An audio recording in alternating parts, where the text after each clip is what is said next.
Hi guys, welcome to right and J vlogs. So இந்த வீடியோவில் நான் கொஞ்சம் முக்கியமான விஷயங்கள் பேச போகிறேன்.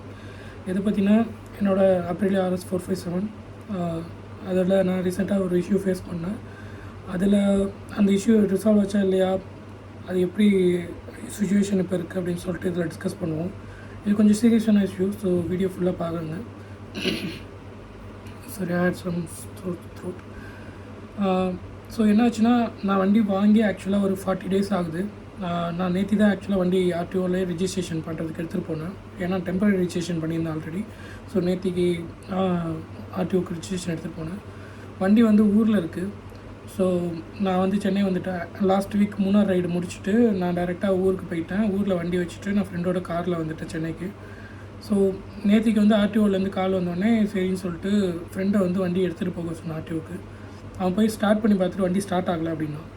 என்ன இஷ்யூன்னு தெரியலையே, ஒரு வேளை பேட்டரி வீக்காக இருக்குமோ, டவுனாக இருக்குமோ, ஸ்டார்ட் பண்ணாமல் போட்டு வச்சனால அப்படின்னு சொல்லிட்டு நினச்சேன். ஏன்னா லாஸ்ட் ஒன் வீக்காக டச் பண்ணவே இல்லை வண்டி. ஆனால் நான் இதுக்கு முன்னாடி 20 days கிட்டலாம் வண்டி ஸ்டார்ட் பண்ணாமல் வச்சுருந்துருக்கேன். அப்போல்லாம் வந்துட்டு ஃபஸ்ட்டு ஸ்டார்ட்லேயே கிராங்க் ஆகிருக்கு வண்டி, எந்த இஷ்யூஸும் இல்லை, ஃபேஸ் பண்ணல. ஸோ இப்போ 7 days ஆகுது, ஏன் ஸ்டார்ட் ஆகலை அப்படின்னு சொல்லிட்டு பார்த்தா என்ன செய்யுது அப்படின்னு சொல்லிட்டு கேட்டேன். ஸோ கீ ஆன் பண்ணுறான், இன்ஜினோட கில் ஸ்விட்ச் ஆன் பண்ணுவோம்ல. ஸோ கில் ஸ்விட்ச் ஆன் பண்ணும்போது நீங்கள் வந்து அந்த ஃபியூல் பம்ப் ரன் ஆகிற சவுண்ட் கேட்கும், லைட்டாக ஒரு மாதிரி பஸ்ஸிங் சவுண்ட் ஒன்று கேட்கும் டேங்க்லேருந்து. அந்த சவுண்ட் வந்து கேட்கல. மற்றபடி டிஎஃப்டி டிஸ்பிளேஸ் ஃபைன், ஹாரன் கரெக்டாக அடிக்குது, ஹெட்லைட் எரியுது, இதெல்லாம் இருக்குது. ஆனால் செல்ஃப் அடிக்கும் போது மோட்டார் அந்த செல்ஃப் அடிக்கிற சவுண்ட் கேட்குது. ஆனால் வந்துட்டு வண்டி வந்து ஸ்டார்ட் ஆகலை. ஏன்னா அந்த ஃபியூல் பம்ப் ஆனால் தான் அந்த ஃபியூல் வந்து ஸ்ப்ரே ஆகும், ரெடி ஆகும். அந்த பம்ப் ரன் ஆகலை. ஸோ அந்த இஷ்யூ. ஸோ என்ன பண்ணுறது அப்படின்னு சொல்லிட்டு பார்த்தேன். ஃபஸ்ட்டு ஷோரூமில் வந்துட்டு நான் வண்டி சேல் பண்ணாங்க தினேஷ். அவர் கால் பண்ணி கேட்டேன், இந்த மாதிரி இருக்கப்போ இஷ்யூ என்ன பண்ணலாம் அப்படின்னு சொல்லி. அவர் வந்துட்டு ஒரு ஷோரூம் சர்வீஸ் காய் அவங்க நம்பர் கொடுத்தாங்க, தமிழ்னு ஒருத்தவங்க, அவங்க நம்பர் கொடுத்தாங்க. ஸோ அவங்கள்ட்ட கால் பண்ணி கேட்டதுக்கு இந்த மாதிரி இஷ்யூ எக்ஸ்பிளைன் பண்ணேன். அவங்க வந்துட்டு வண்டி எடுத்துகிட்டு வந்தால் தான் அப்புறம் பார்க்க முடியும் சர்வீஸ் சென்டருக்கு அப்படின்னாங்க. ஸோ இங்கே தான் இஷ்யூவே ஸ்டார்ட் ஆகுது. ஸோ என் ஊர் வந்து இங்கே சென்னையிலேருந்து 300 kilometers கிட்டத்தட்ட, அரௌண்ட் 320 அந்த மாதிரி கிலோமீட்டர்ஸ் இருக்குது. ஸோ அங்கேருந்து வண்டி இங்கே எடுத்துகிட்டு வரணும், வண்டி ஸ்டார்ட் ஆகாத சுச்சுவேஷன். ஸோ இப்போ எப்படி எடுத்துகிட்டு வரலான்னு கேட்டதுக்கு RSA நீங்கள் கான்டாக்ட் பண்ணலாம், RSA ஹெல்ப் பண்ணுவாங்க. ஏன்னா வந்து RSA சர்வீஸ் வந்து இன்க்ளூடட் தான். வண்டி வாங்கும் போதே RSA இன்க்ளூடட், இன்சூரன்ஸ் போட்டிருக்கு, 4 years வாரண்டியும் இருக்குது வண்டிக்கு. So okay, let's contact RSA அப்படின்னு சொல்லிட்டு RSA கான்டாக்ட் பண்ணுறேன். அவங்கள்ட்ட இஷ்யூ எக்ஸ்பிளைன் பண்ணுறேன், இந்த மாதிரி இருக்குது அப்படின்னு சொல்லிட்டு. Battery is fine but fuel pump not running அப்படின்னு சொல்கிறேன். ஸோ அதுக்கு அவங்க என்ன சொல்கிறாங்கன்னா, RSA ஃபஸ்ட்டு அவங்க வந்து யூஸ்வலாக என்ன ப்ராசஸ்னால், அவங்க வந்து டெக்னீஷியன் அனுப்பணும். டெக்னீஷியன் வந்து செக் பண்ணி பார்த்துட்டு, ஸோ இதை வந்து அங்கே ரெக்டிஃபை பண்ண முடியாது ஸ்பாட்டில், ஸோ சர்வீஸ் சென்டர் தான் போகணுன்ற பட்சத்தில் RSA வெஹிக்கிள் வரும், அதில் டோ ட்ரக்கில் ஏற்றி வண்டி எடுத்துகிட்டு வருவாங்க. ஸோ இதான் ப்ரொசீஜர். ஸோ ஃபஸ்ட்டு நான் இஷ்யூ எக்ஸ்பிளைன் பண்ணோன்னே அவங்க என்ன சொன்னாங்கன்னா, உங்களோட பேட்டரி அப்போனா பக்காவாக தான் இருக்குது, ஸோ வந்து டெக்னீஷியன் வந்து ஒன்றுமே பண்ண முடியாது, சர்வீஸ் சென்டர் தான் நீங்கள் எடுத்துகிட்டு வரணும் அப்படின்ட்டாங்க. நான் கேட்டேன், ஏன் டெக்னீஷியன் வந்து செக் பண்ணலாமே, பேட்டரி இஷ்யூ இல்லைன்னா நான் இந்த ஃபியூல் பம்ப் இஷ்யூ வந்து செக் பண்ணலாமே அப்படின்னு கேட்டால், இல்லை சார், எங்களோட டெக்னீஷியனுக்கு வந்துட்டு அவ்வளோ நாலேஜபிளாக கிடையாது. அவங்களுக்கு என்ன தெரியும்னா, பேட்டரி டவுனாக இருந்தால் அதை ஜம்ப் ஸ்டார்ட் பண்ண தெரியும், கையில் ஒரு ஸ்பேர் பேட்டரி எடுத்துகிட்டு வருவாங்க, அதை இதை கனெக்ட் பண்ணி ஜம்ப் ஸ்டார்ட் பண்ண வைப்பாங்க. இல்லைனா பஞ்சர் ஆகிடுச்சு வண்டினா பஞ்சர் போட தெரியும் அவங்களுக்கு. அப்படி இல்லை அப்படின்னா வண்டியில் பெட்ரோல் இல்லாமல் எங்கேயாச்சும் நின்றுட்டிங்கன்னா அவங்க பெட்ரோல் வாங்கிட்டு வந்து தருவாங்க. இவ்வளோ தான் அவங்களுக்கு தெரியும், பேசிக் தான் தெரியும், ரொம்ப பேசிக் தான் தெரியும். இதை வச்சுட்டு நம்ம RS457ன்றது கொஞ்சம் காம்ப்ளிகேட்டடான வெஹிக்கிள் தான். ஸோ அதுக்கு போடுற அந்த எமர்ஜென்சி கான்டாக்ட் பண்ணுற டெக்னீஷியன் வந்துட்டு ஒரு லோக்கல் அவைலபிளாக இருக்க டெக்னீஷியனை விட கொஞ்சம் ஒரு நாலேஜபிளாக வண்டியை பற்றி தெரிஞ்சது தானே நமக்கு ஒரு யூஸ்ஃபுல்லாக இருக்கும். ஸோ அது இல்லை. இப்போ வந்து சர்வீஸ் சென்டர் தான் எடுத்துகிட்டு போகணும். ஸோ அடுத்த இஷ்யூ என்னென்னா, RSA வெஹிக்கிள் அனுப்புங்க, நான் வண்டியை டோ பண்ணி அனுப்புகிறேன் அப்படின்னாங்க. ஓகே, இப்போ உங்களோட பின்கோடு அதெல்லாம் கேட்டாங்க. சொன்னதுக்கப்புறமேலு இந்தமாரி உங்களோட டிஸ்டன்ஸ் வந்து கிட்டத்தட்ட 330 kilometer வருது. டோ ட்ரக் வந்துட்டு 50 kilometer தான் நாங்கள் ஃப்ரீயாக ப்ரொவைட் பண்ணுவோம். ஸோ வித்தின் 50 kilometerனால் நாங்கள் ஃப்ரீயாக எடுத்துகிட்டு வந்துடுவோம். அதுக்கப்புறமேல் 50க்கு மேலே போகுது அப்படின்னா 1 kilometerக்கு 94.4 rupees சார்ஜ் பண்ணுவோம் அப்படின்னாங்க. ஸோ அப்போ கால்குலேட் பண்ணி பாருங்கள். ஸோ 300 kilometersல அப்ராக்சிமேட்டாக சொல்கிறேன், 50 kilometer ஃப்ரீனா 250 kilometerக்கு பெர் கிலோமீட்டர் நான் 94 rupees பே பண்ணுறேன்னா, எனக்கு அதுக்கே சென்னைக்கு நான் சர்வீஸ் சென்டருக்கு எடுத்துகிட்டு வரதுக்கே எனக்கு கிட்டத்தட்ட 25,000 பே பண்ணணும், just for tow truck. Vehicle அங்கேருந்து இங்கே எடுத்துகிட்டு வரதுக்கு நான் 25,000 என் கையிலேருந்து நான் கொடுக்கணுமா. எனக்கு இதுவே ஒரு ஷாக்காக இருந்துச்சு. எப்புட்றா வண்டி எடுத்து 40 டேஸ், இதில் நம்ம ஃபால்ட் எதுவுமே இல்லை, நம்ம வண்டியை எதுவும் மிஸ்ஹேண்டில் பண்ணல, எந்த ஆல்ட்ரேஷனும் பண்ணல, அப்படியே வச்சுருக்கோம். ஸோ இந்த மாதிரி ஸ்டார்ட் ஆகாத ஒரு இஷ்யூக்கு நான் என்னடா பண்ணணும், நான் ஏன்டா கையிலேருந்து காசு தரணும் அப்படின்னு சொல்லிட்டு நான் வந்து ஷோரூமில் கேட்டு வரேன்னு சொல்லிட்டு திரும்பி தினேஷ்க்கு கால் பண்ணேன். அவருக்கு கால் பண்ணி கேட்டால் அவரும் வந்துட்டு இந்த மாதிரி சொன்னதுக்கப்புறம், இல்லை சார் வேறு வழி இல்லை, டோ ட்ரக்கோட பாலிசி அதுதான் அப்படின்றாரு. ப்ரோ, வண்டி எடுக்கும் போதே எனக்கு தெரியும் அப்ரிலியா 457 இஷ்யூஸ் இருக்குது அப்படின்னு சொல்லிட்டு. நான் நம்பி எடுத்ததுக்கு 2 காரணம். ஒன்று வந்துட்டு 2026 நியூ பேட்ச் ரிலீஸ் பண்ணியிருக்காங்க, நியூ கலர்ஸு. இதில் வந்து அந்த ப்ரீவியஸ் ஃபஸ்ட் ஜென்ரேஷனில் இருந்த இஷ்யூஸ்லாம் ரெக்டிஃபை பண்ணிட்டாங்க, பெட்டர் பிரேக்கிங், பெட்டர் குவாலிட்டி இருக்கும்னு சொல்லிட்டு தான் அதை ட்ரஸ்ட் பண்ணி எடுத்தேன். இன்னொன்று வந்துட்டு நீங்கள் சொன்னதை நம்பி ஆர்எஸ்ஐ ப்ரொவைட் பண்ணுவோம், வாரண்ட்டி இருக்குது, இன்சூரன்ஸ் இருக்குன்றதை நம்பி தான் நான் எடுத்தேன், எது இஷ்யூனாலும் பார்த்துக்கலாம் அப்படின்னு சொல்லிட்டு.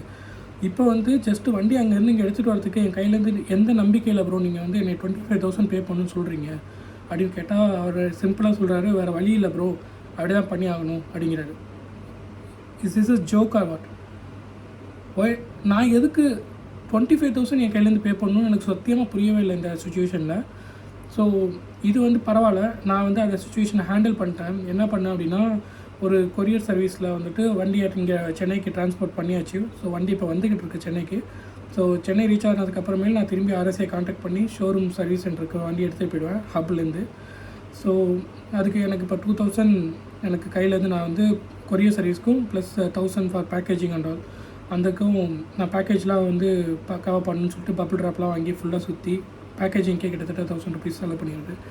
ஸோ சேஃபாக வரணும்னு சொல்லிட்டு அதுமாதிரி பண்ணி இப்போ எடுத்துகிட்டு வந்துட்டுருக்கேன். சென்னை ரீச் ஆனோடனே நான் சர்வீஸ் சென்டர் எடுத்துகிட்டு போகணும். ஸோ இந்த சுச்சுவேஷன் பாருங்கள், சத்தியமாக எனக்கு வந்துட்டு இப்போ நான் ஊரில் இருந்தால் ஓகே, கொரியர் சர்வீஸில் போட்டு சிம்பிளாக ஃப்ரெண்ட்ஸ் இருந்தாங்க, ஹேண்டில் பண்ணிட்டேன் இங்கேருந்து அவங்க ஹெல்ப்பில். சப்போஸ் நான் வந்து லாஸ்ட் வீக் மூணார் போயிருந்தேன் இல்லையா, அங்கே வந்துட்டு சூரியநெல்லிலாம் போகிறப்போ செம்ம ஆஃப் ரோடிங், சரியான டிஃபிகல்ட்டியான ரோடு, ஸ்டீப்பாக ஏறுற ரோடு. அதில் வந்து டபுள்ஸ் வச்சுக்கிட்டே நம்ம வண்டியில் வந்து அந்த ரோட்டில் சும்மா நார்மலாக பைக்கில் டபுள்ஸ் வச்சுட்டு ஏறுறதே கஷ்டம், ஏன்னா அந்தளவுக்கு ஆஃப் ரோடிங்காக இருக்கும் அது. அதில் வந்துட்டு நம்ம சப்போஸ் இந்த மாதிரி ஏதோ ஒரு சுச்சுவேஷன் ஃபேஸ் பண்ணுறோன்னா இன்னொரு வண்டியால் என்னை டோ கூட பண்ண முடியாது, ஏன்னா அந்தளவுக்கு ரோடு மோசமாக தான் ரோடு. அதில் டோலாம் கால் வச்சுலாம் டோலாம் பண்ண முடியாது இன்னொரு பைக்கை வச்சு. அங்கே வந்து நான் டோ சர்வீஸை இந்த மாதிரி கான்டாக்ட் பண்ணேன்னா எனக்கு ஒரு வழியே இல்லாமல் அந்த டோ வெஹிக்கிள் அங்கே வருமானு ஃபஸ்ட்டு தெரியல, அது ஒன்று.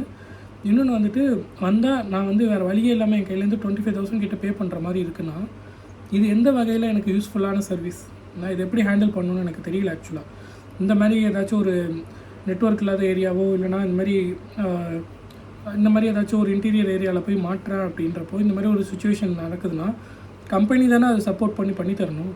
ஜஸ்ட் ஆர்எஸ்ஐ வெஹிக்கிள் வந்து 50 கிலோமீட்டர்ஸ் ப்ரொவைட் பண்ணுறதுனால என்ன யூசேஜ்? நான் என்ன 50 கிலோமீட்டருக்குள்ளேயே சிட்டியில் வண்டி ஓட்டிகிட்டு சுற்றிட்டு இருக்கணுமா?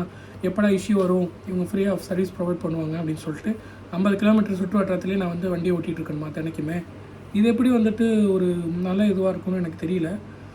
ஸோ இப்போ வந்து இது ரிலேட்டடாக நான் வந்து அப்ரிலியா இந்தியாவுக்கும் மெயில் போட்டிருக்கேன். நான் வண்டி வாங்கின ஷோரூமையும் சிசியில் வச்சு தான் மெயில் போட்டிருக்கேன். ஸோ அதுக்கு என்ன ரிப்ளை வந்து எல்லாமே நான் டீட்டெயில்ஸ் சொல்கிறேன்.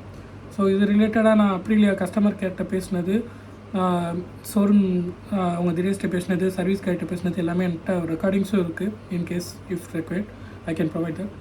ஸோ இந்த மாதிரி சுச்சுவேஷனில் நீங்கள் அப்ரிலியா 457 எடுக்கலாமா அப்படின்னு சொல்லிட்டு என்கிட்ட நிறைய பேர் இன்ஸ்டாகிராம் கேட்டிருந்தீங்க. நான் அப்போ வந்து உங்கள்கிட்ட எடுக்கலாம் ப்ரோ, ஆல்ரெடி இருந்த இஷ்யூஸ்லாம் இப்போ இல்லை, இப்போதைக்கு நல்லா தான் இருக்குது அப்படின்னு சொல்லியிருந்தேன். இஷ்யூஸ் வந்து உங்கள்கிட்ட சொல்கிறேன்னு சொல்லியிருந்தேன். So that's what I'm doing now. I face the issue and I am reporting that. உங்களுக்கு நான் என்ன சொல்லணும் அப்படின்னு நினைக்கிறேன் அப்படின்னா, இதில் இந்த இஷ்யூ இருக்குது. இன்னுமே அவங்க வந்து full and full record R&D பண்ணி வண்டியை ரிலீஸ் பண்ணல. இன்னுமே ஆல்ரெடி ஜென்ரேஷனில் இருந்த இஷ்யூ இதில் 1-2 இன்னுமே ரிமைனிங் இருக்குது. ஃபியூல் பம்ப் இஷ்யூ ஆல்ரெடி பழைய ஜென்ரேஷனில் இருந்தது தான் இப்போ இதுக்கு ரிப்பீட் ஆகுது. ஸோ எனக்கு என்ன பண்ணுறதுன்னு தெரியல. ஸோ உங்களுக்கு நான் என்ன சொல்கிறேன்னா, நீங்கள் வந்து சென்னையில் இருக்கீங்க, இல்லைனா ஒரு சர்வீஸ் சென்டர் பக்கத்தில் சர்வீஸ் சென்டர் தமிழ்நாட்டில் எங்கெங்கே இருக்குன்னா சென்னை, கோயம்புத்தூர், திருநெல்வேலி, மதுரை. ஸோ இந்த 4 இடத்துல தான் சர்வீஸ் சென்டர் இருக்குது. ஸோ இந்த 4 இடத்துல நீங்கள் வண்டி எடுக்கிறீங்கன்னா உங்களுக்கு கொஞ்சம் பெட்டராக இருக்கும். இது இல்லாமல் நீங்கள் வந்து வண்டி இங்கே வாங்கிட்டு உங்கள் ஊருக்கு எடுத்துகிட்டு போயிட்டீங்க, ஸோ ஜஸ்ட்டு சர்வீஸ் விடணுன்னா நீங்கள் இதுக்காக தான் நீங்கள் வந்து ஒரு சர்வீஸ் சென்டருக்கு கிளம்பி ட்ராவல் பண்ணி போகணுன்ற சுச்சுவேஷனில் நீங்கள் அந்த வண்டி எடுக்காதீங்க, ரொம்ப கஷ்டப்படுவீங்க எடுத்துகிட்டு. ஸோ அதனால் உங்களுக்கு சொல்லிக்கிறேன். ஸோ நான் இதே வீடியோ வந்துட்டு ஒரு வீடியோ இங்கிலீஷ்லேயும் மேக் பண்ணணும், ஏன்னா வந்துட்டு இது வந்து கொஞ்சம் வைடர் ஆடியன்ஸுக்கு ரீச் ஆகணும். And also I would like to Aprilia India வந்து இந்த வீடியோ வாட்ச் பண்ணி அவங்களும் தெரிஞ்சுக்கணும், அவங்க இந்த விஷயம் ஃபுல்லாக ரெக்டிஃபை பண்ணல அப்படின்னு சொல்லிட்டு. இன்னும் கொஞ்சம் பெட்டரான கஸ்டமர் சப்போர்ட்டும் அவங்க ப்ரொவைட் பண்ணுறதுக்கு அது யூஸ்ஃபுல்லாக இருக்கும். So I need to make that video in English. So I'll do that as well. So இந்த வீடியோ பார்த்ததுக்கு தேங்க்ஸ். ஸோ உங்களுக்கு ஏதாச்சும் குவரிஸ் இருந்துச்சுன்னா கமெண்ட்ஸில் சொல்லுங்கள். நீங்களும் இந்த மாதிரி ஏதாச்சும் சுச்சுவேஷன் ஃபேஸ் பண்ணியிருந்தீங்கன்னா அதையும் சொல்லுங்கள். ஸோ பார்ப்போம் எப்படி போகுது அப்படின்னு சொல்லிட்டு, எந்த மாதிரி ரெக்டிஃபை பண்ணி தராங்க, எவ்வளோ நல்லா ஆகுதுன்னு சொல்லிட்டு நான் அப்டேட் பண்ணுறேன்.